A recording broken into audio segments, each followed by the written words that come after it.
Oh, listening to a little Under Pressure with Mark's favorite sound effect, because that may be the driving factor in some of these relationship ending right before Valentine's Day. Relationship experts say today even has a special name, Red Tuesday. Yeah, it's the day when most people hear that kissing sound and are like, ugh. It is statistically the highest breakup day of the year, or one of them at least. People deciding to call it quits instead of having to get to Valentine's Day. Hopefully, they're just rather rip the Band-Aid off and end it now with someone that they're not completely in love with, rather than keep the relationship limping along. Now, Luma Luxury Matchmaking says the pressure of gifts, expectations, and pretending is what pushes people to finally speak up. If it happens to you, here's how she recommends you respond.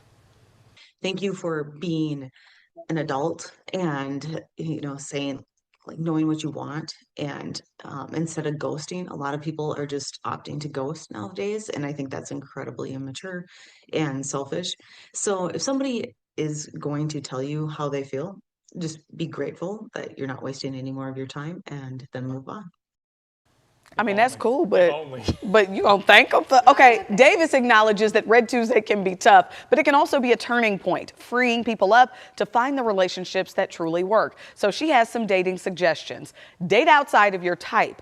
Meet people in real life, get off the apps, stop ignoring the red flags, and maintain your standards while understanding the difference. She said you need to run a strict program, okay? And be clear about your goals and expectations, and maintain a life outside the relationship.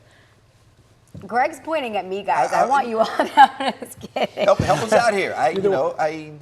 Because I've been out of this game for a long time, so I didn't know Red Tuesday. Don't think I've ever heard of that. I didn't know it was thing. Yeah. So I've not heard of Red Tuesday either. I feel like I don't really conform to all the rules. I'm pretty social. I like to meet people out and about. I don't really have a type. I like a personality and a good person. Okay. So that's where I'm at. That's sweet. I think those are some good tips, though. Yeah. Now, it's interesting because she said don't ignore red flags, which I think is smart, right? Right. But also, I remember great advice somebody gave me one time, don't have too many red flags. You know, when you have 13 red flags, who do you think you are? Right. Are you saying look in the mirror, Mark? Yeah. A little bit, have the big ones, and then, you need to be able to challenge yourself and do what you're looking for. Totally. I'm out the game. Glad I'm married. Love you, honey. Yeah. Yep. I have no tips. I'm just saying I wouldn't thank someone for dumping Absolutely me, but that's not. just where I stand on that. Yeah. Yeah, I'll be nice. I'm like, not bye. Don't let the door hit you. See ya. Scoot along.